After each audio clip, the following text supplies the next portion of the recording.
Welcome to the M4 podcast. I'm Craig Hamer, your host. Today on the podcast, we have Josh Lindström, who is from Colorado and a member of the M4 board. Josh, welcome to the podcast. Thank you. It's great to be here. Josh, tell us a little bit about yourself. Where you're from? Tell us about your family, how you grew up. So originally born in Toronto, just outside of Toronto in Canada. Oh. So Canadian, moved to the States in 99, and we've been stateside since then. I've been married for 27 years. Congratulations. Thank you. Not bad. That's pretty good.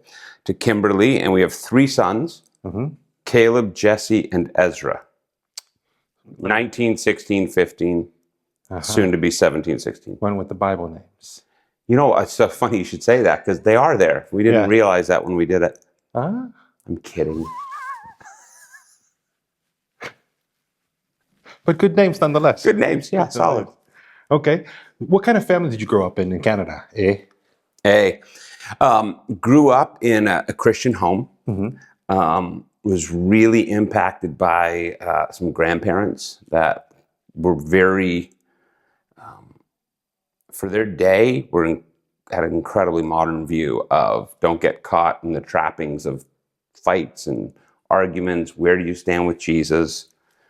What's the condition of your relationship with him? That's what matters most. And as like a punk teen that was trying to get a rise out of them or talk about smoking or this or that, they never bit. You know, they went to a conservative church, but they were all about the gospel. And so it was pretty formative for me.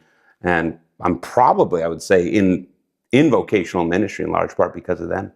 Because of your grandparents? Yeah.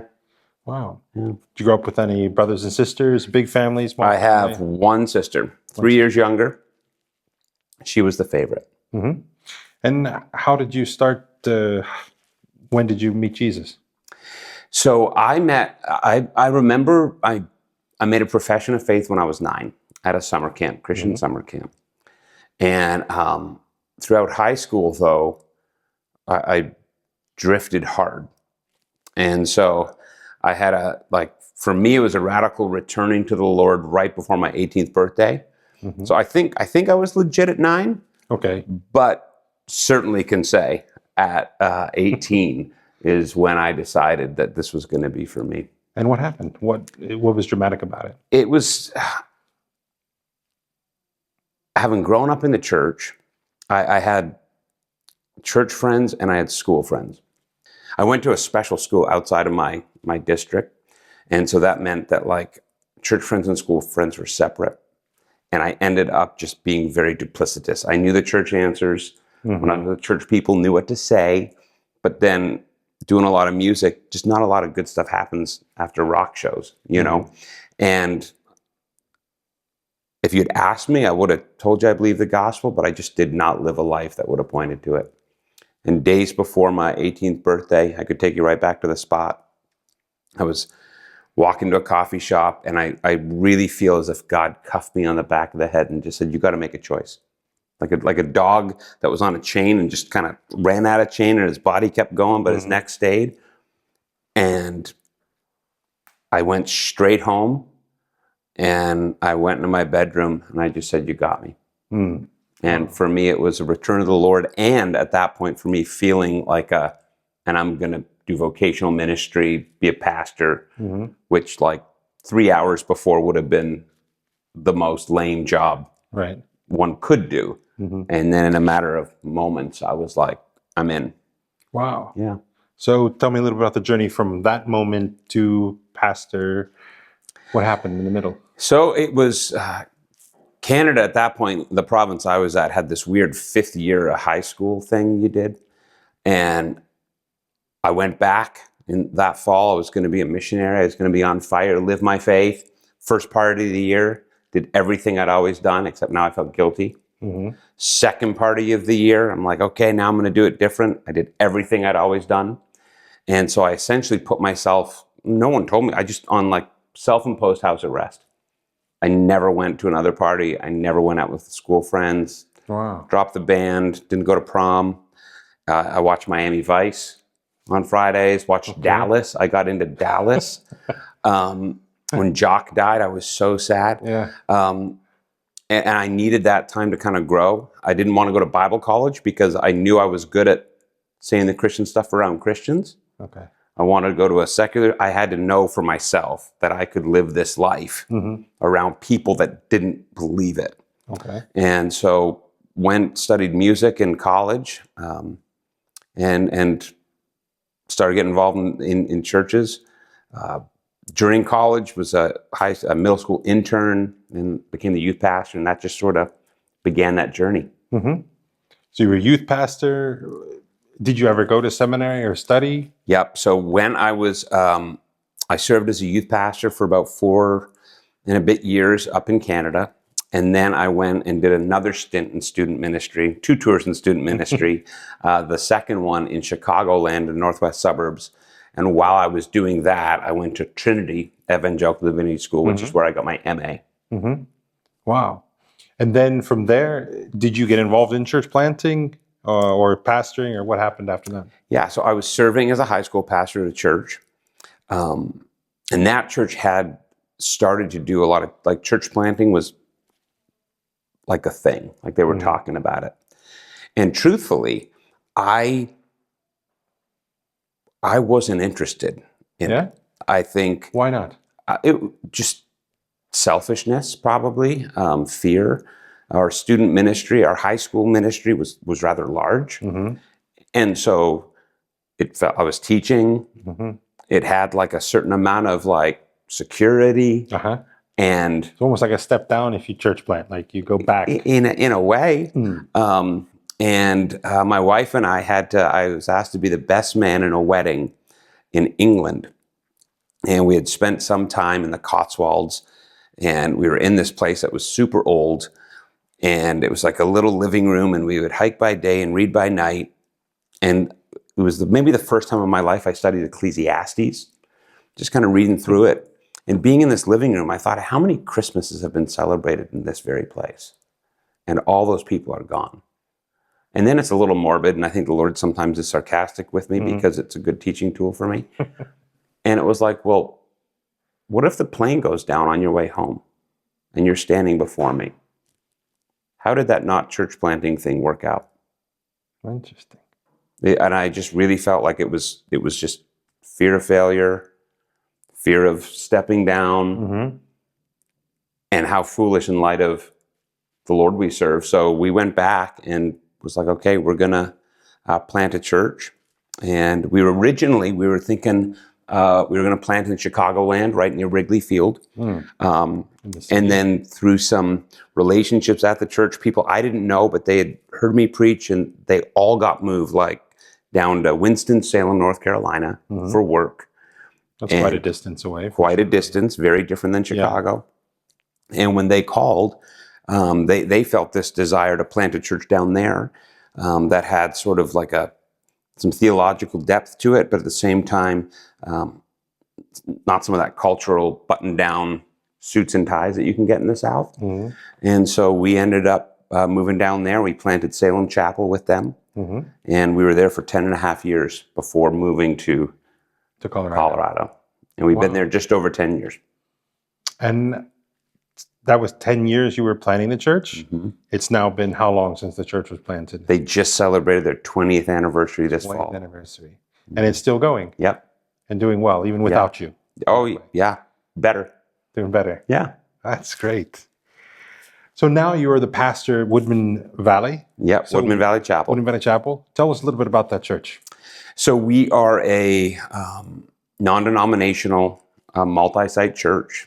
It was founded in 1979 by a guy named Bill Dotter, who's still a part of our church, so his age is health catching up to him.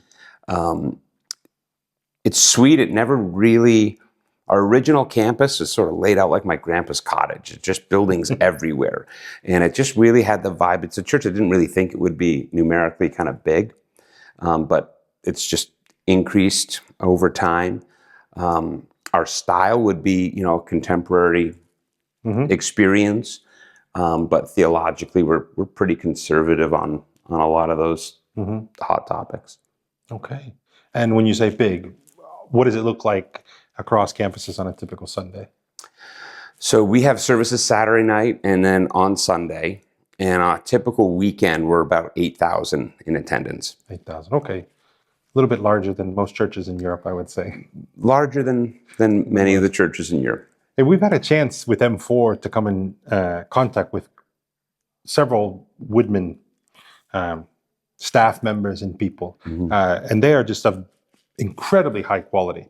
How is that possible to have such great people? Because sometimes, the church or Christian ministries get the reputation of drawing not the best of people, but you have people that could be highly successful outside of church, but yet they're serving at Woodmen. What's the culture like, and how do you do that?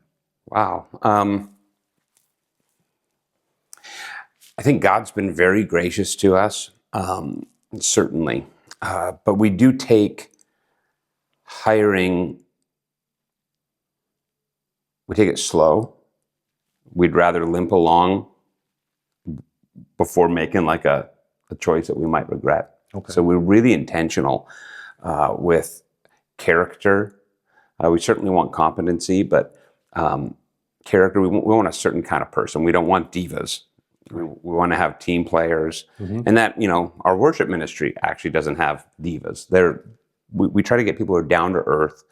We try to have our org chart sort of flat so that we're all in this together, doing our different things. And so we try to give people authority, and so that they feel like they can actually go out and do stuff. So I think in terms of a job, they're like, hey, I can come in here and I can really use my gifts and go deep, not necessarily in a wide span, but in my area to have a lot of authority. They feel ownership. And we've just tried to really strive at having a culture that's fun and tries to get stuff done for the glory of God. And how big is the staff at the church right now? It's probably 120-ish. Okay. Yeah. So our I don't know if our structure, we have some that are central staff that support the entire church, and then individual campuses have their own staff. So all of our campuses would have a campus pastor who does the primary shepherding of the people in that campus. Kids staff, student staff, and then central supports them. So there's central students that are supporting those local student guys. Okay. And so in our central ministry, we have the stuff that's easy to our finances. We call it comm arts, like videos and production, all the HR functions. That all happens at a central level, which allows us to kind of run churches, if you will, with less staff than you would need if it was a standalone church, because we can do all that shared services. And I believe one of your campuses is in a very unique place. One of our campuses is in a prison. Yeah. Where you have a captive audience. We have a captive audience. My joke is it's our most exclusive campus. Yeah. It's easy to get into, but it's hard to leave. So you have to know you want to stay at that campus. Exactly, yeah. Before you go. But it's really probably our best worshiping campus. There's something so beautiful about all those men have to wear the same clothes, they're all in green. They all know they're in prison. And so there is no putting on appearances. They sing their face off. And I mean, a lot of them aren't good singers, and they don't care. They just belt it out there and worship with a reckless abandon, which is, I get choked up most times I'm worshiping with them. Wow. Yeah. And how long has that campus been in They 5 years. 5 maybe? years. Yeah. If you don't mind, how do you end up starting a campus of a church inside of a prison? So we had some guys that were doing prison ministry. And so they were just kind of going in as volunteers. And then they started watching like Woodmen services. And so then the guys in our church that were going down there, we went down and I was like, you guys are kind of doing much of what we would do. They don't do kids ministry, obviously. They don't do some of those things. But I'm like, why are they not a campus? And we all just sort of sat back and we're like, could we do that? Would the state allow us to do that? Can you do it, churches? And with the DOC, Department of Corrections, and the campus pastor that he's no longer with us, but the guy that helped us start, he had been an inmate himself back in the day, and it came about slowly but quickly, if that makes sense. It seemed to be going, but once we got rocking, it's been really sweet, I think, for those guys to feel that they're a part of something. Yeah. And not it's isolated. It's like you actually, this is connected to something outside of prison. And that's... And it's where it's beautiful is, happened to me once where I was standing by, we call it Connect Central, where new people can go and get introduced. And the ministry partner, this lady, was like, "Oh, have you ever been to Woodmen before?" And the guy said, "Yeah, I have." And she said, "Oh, which campus?"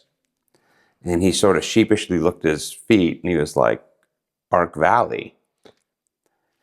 And it was so beautiful to see her right immediate, like, "Well, that's amazing. It's good to have you at this one. Let me show you around."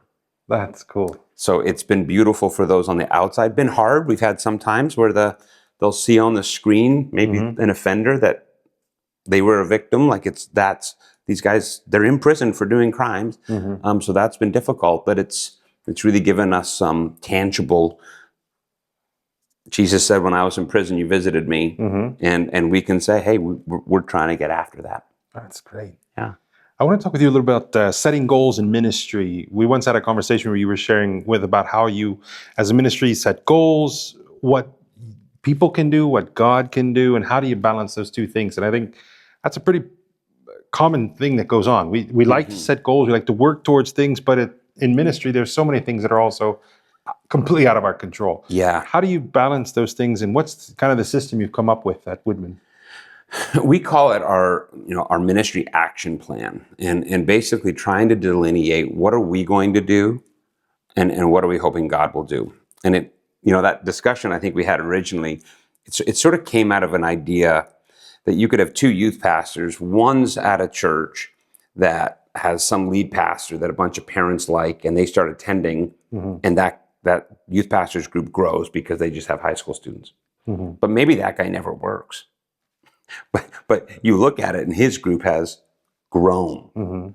But then there's another guy who's faithful, he's working hard, he's diligent, he's meeting with students, he's doing everything that he can, and he's not seeing much growth.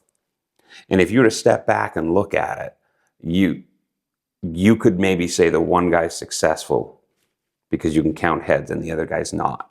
Yeah. And so we want to try to capture that, in that student example, you might not be able to see the growth that you would like to see God bring, but you could meet with every new student that shows up. Right. You could have events that are geared towards new people. You could visit schools. And so we want to have something at the end of a year we can separate and say, hey, if it went well, did you do your stuff? If it didn't go well, did you do your stuff? And if you set out, like, these are the things that I can make sure I accomplish, we want to, like, encourage that staff person with those things, even if the Lord didn't bless it the way that we wanted it to. And so to keep those in tension has been helpful for us because it allows us to kind of dream big goals that would say the Lord's going to have to do this. And at the same time, give staff something to do, Monday through Friday, like, here's what I do. And if I'm doing the things that I've set out to do, I can say, well done, good and faithful servant. I did my job. And part of that came from a book by a man named Kent Hughes, former pastor, Liberating Ministry from Success Syndrome. Just that idea of what is success in ministry. Right. It's faithfulness, it's prayerfulness, it's did you study, did you prep? And so trying to put those together has allowed us to have a format that I think's been helpful. Yeah, that's great. I have often shared about that same concept with people, and I just see, especially in church planting, there's a lot of focus on goals and that, and it's all good, and we don't want to not have them. But how do you do this when you don't see, especially in the European context, the growth like you would like to see, and Right. especially in places where we have in common Estonia, it's hard work. Yep. It's not success is rare, Right. and how do you balance those two things? Yeah, and so because if it's going to be how many people showed up, you really don't have a lot of control over that. Mm-hmm. But if it's, did you study for your sermon? How long did you spend praying for your sermon? Mm-hmm. And there are things that we can do Mm-hmm. that actually are more of the things Scripture instructs us to do, Mm-hmm. and we can get caught in sort of a consumer corporate Mm-hmm. view of church. Exactly. Yeah. And lose sight of the actual shepherding. 1 Peter 5, be an example to the flock. Mm-hmm. Well, you and I being examples to our flock has nothing to do with how many's in the flock. Mm-hmm. Like what the pastor's called to do, they're called to do whether there's 4 people in the audience or 8,000. Yeah. And to try to keep that on the forefront, I think, is more encouraging to serve in ministry. Yeah, that's great. Let's change gears a little bit to talk a little bit about M4. How did you first get connected with M4? So we had, in North Carolina, our church, we had tried to do some, coming alongside some churches in Estonia, because that's, my family background, and have just a heart for that nation. And it just was hard. It wasn't going great. Really, in Estonia, of all places. It was, and it was difficult, I think. And you were in some tough places too, like in Volga and the southern part of Estonia. Yeah, and I think we had good intentions, but being church to church across an ocean, size dynamic, and our church in North Carolina wasn't huge, but by comparison, it was still bigger. And so it was just laborious. And then had a friend, Pape, who was talking about these other churches that were doing well. Yeah. And I was like, well, what's going on? And so I got invited to M4 and for a learning community. And it's just, we literally we were like, this is what we're doing. And just the structure, the system. I think at first the absence of theological distinctives was a little hard for me to wrap my head around, but it makes total sense, and so getting into it, and the fact that so many M4 churches that go through that process, they're still around. That's incredible. And that's when we were like, we got to become a part of this. Yeah. So what have been, so you were connected with it through Estonia. Yeah. Now you are on the board for M4 Europe. Yes. So tell me a little bit, how did that transition happen? I got to ask how that happened. I'm not entirely sure. We were trying to help with Estonia.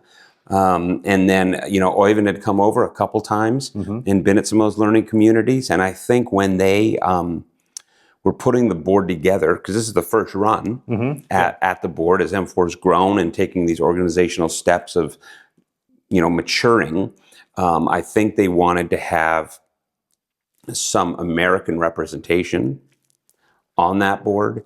And I think because I had already sort of been involved, it was like, oh, hey, would you consider being a part of this? And I was happy to do so. And you, but also Woodmen is actually quite a big partner in helping in a lot of ways. What does it mean for Woodmen to be an M4 partner church? For us to be an M4 partner, we feel that we need to help steward what God's entrusted to us. And a lot of the times I think that, for understandable reasons, Church A will send money. And I think that's a part of it. Money matters. But we think that there's a lot of things that we can do beyond just money. And some organizations that we've talked to, that's all that they want Yeah, just give us and let us do the work and and let us do the leave work. us alone. Where we like is where we can leverage some of our people too. Then it's not just a check. And M4, I think in terms of where they are organizationally as they grow, and the fact that they're spread across there's just a way for our people to be involved. And so that was incredibly appealing to us, to be able to come alongside in some ways that not every org is looking for that kind of help. And so we really feel like we get a ton out of it. More than just getting like a report from the field, Yeah. which is awesome. Right. Nothing wrong with that. But nothing wrong with it. But partnership can be more Yes. than what can feel like a one-sided relationship. Yeah, I know have personal contact with some of your staff members that have even come, to meet and to share with what they're doing and to really teach and develop the ministry quite significantly, and it's been a huge help. What have been some of the challenges you mentioned about theologically get your head around it? What are some of the challenges with being a partner with them for Europe?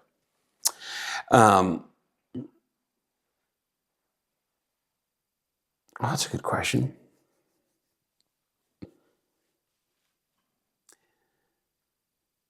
I think some of the challenges, obviously distance is real. There's a lot of water in between us. And so I think, Jesus could have done a lot from a distance, but he came down. Like the incarnational being together means so much, and it's just a drag to be so far. Yeah, but he could walk on water, and he also could walk on water. But even that would be a long walk. It is. It would be a long It'd be walk. tough to take where do you sit down? Just gonna get a pebble in your sandal. What do you do? So the distance is tough, and then I think there is still a dynamic of a lot of a European mindset and culture is different than the U.S. And so there have been times where it's like, that's a different way of looking at it, and trying to come up with the shared, like, what are best practices from both. Right. I think Europeans are onto stuff that Americans could learn from, and likewise those in the States have some stuff that could be helpful. So there's some of those dynamics that can be challenging, but then I think just trying to get more churches connected is so it's maybe that, like, that first step is a big one, because they just don't recognize how cool it can be. It just has that feeling of, it's a church planting thing, and you're like, no, it's really cool. Like, and once you can get them over, once they can see, a lot of those hurdles go away. Then it's a chance. They kind of touch it, feel it, and understand that this is not just some little thing. There's actually something pretty significant going on. Amen. If you think about those things, you said about things that, what are some of the challenges a little bit about on the year? Because as an American myself, like when I'm looking at Europe, I think that, there can be a little bit more push in places, or, like this. What are some of the challenges you've seen there that you think Europe can learn from America? Well, some of the challenges, I don't even know if I would say that Europe should be learning them. I think that the relational dynamic is, the States has more of a top-down leadership structure so often.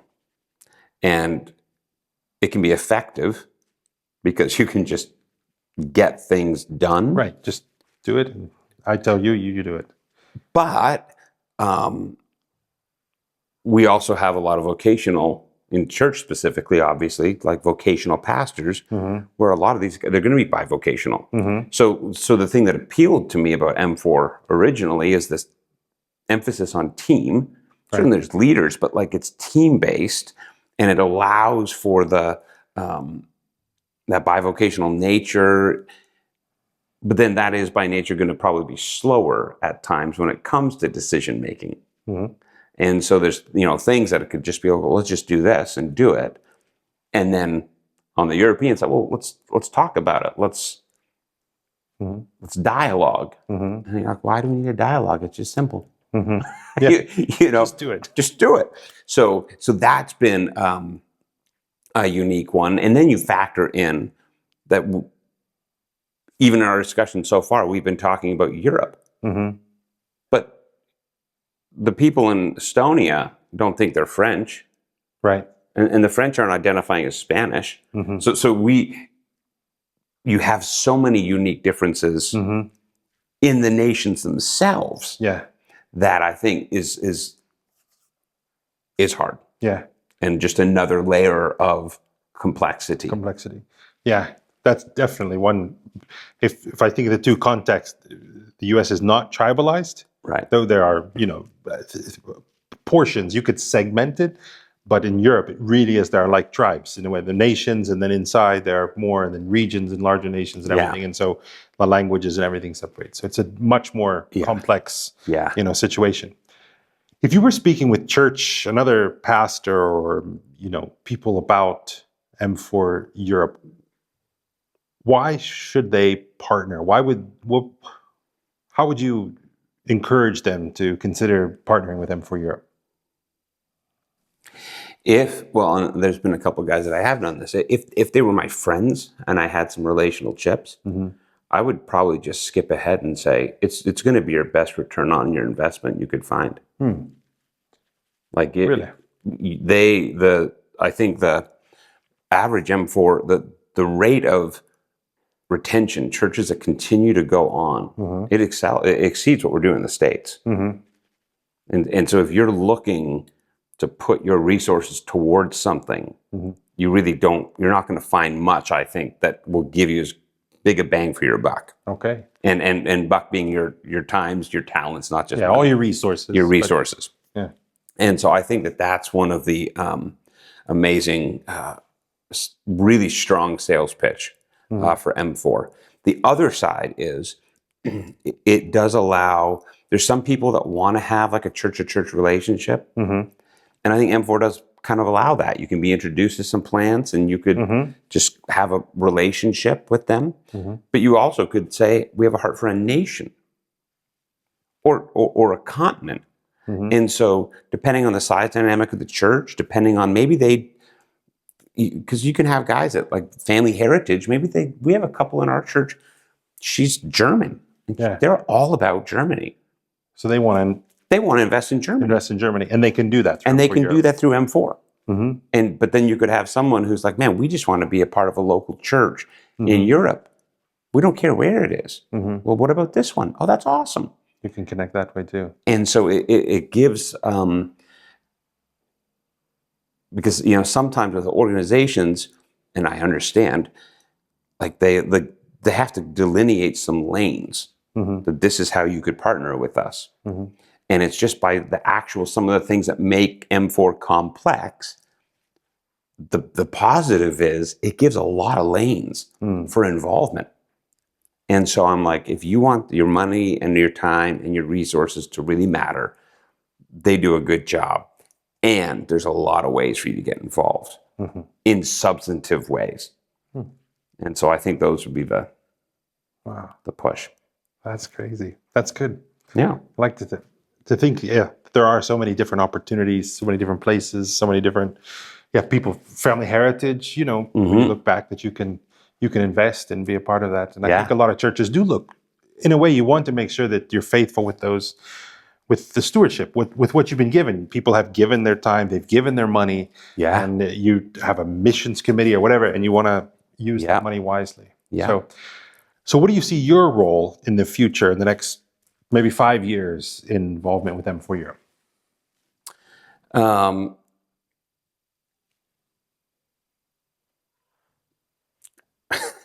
So I think some of the things that our church is doing will necessarily phase out because we're helping to establish some of these systems that hopefully will be in place.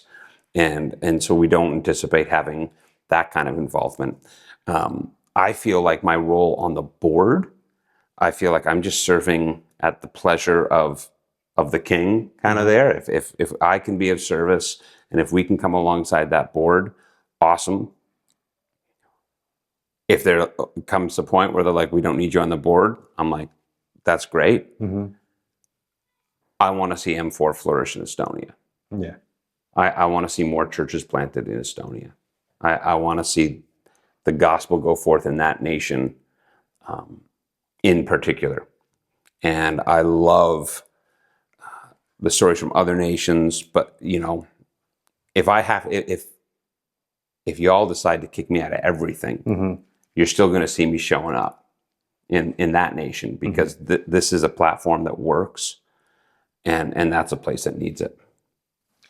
Now that's the coolest thing you've said the whole podcast, at least from my perspective, because we so need the help in Estonia, and we would like to see M4 flourish again there and see more churches planted. Yeah. So Josh, we finished the podcast. Maybe you can just take a minute.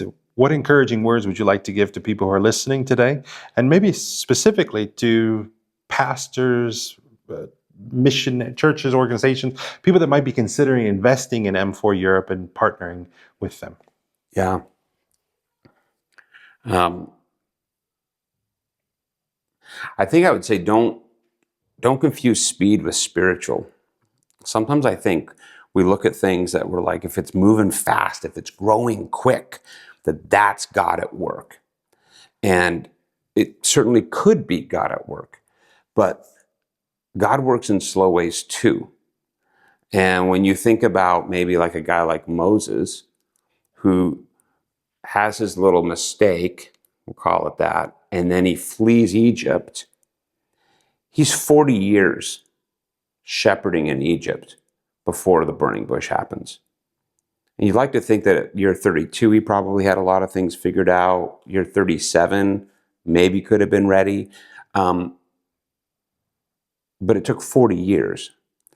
And if you want to be involved in something that is that microwave flash, this might not always be that thing, but it's a thing that God is working at. And I'll tell you, one of the biggest points of conviction for me was one of the first learning communities that I got to attend in Estonia. There was a guy there, I won't say where he was from, small village, and he was by himself. And in my flesh, I remember just being like, that's cute that he's here, but what's he going to do? I missed the next learning community, and then the one after. I just happened to be standing by a window, and I see his car pull in. And he gets out, and I'm like, oh, he's still showing up.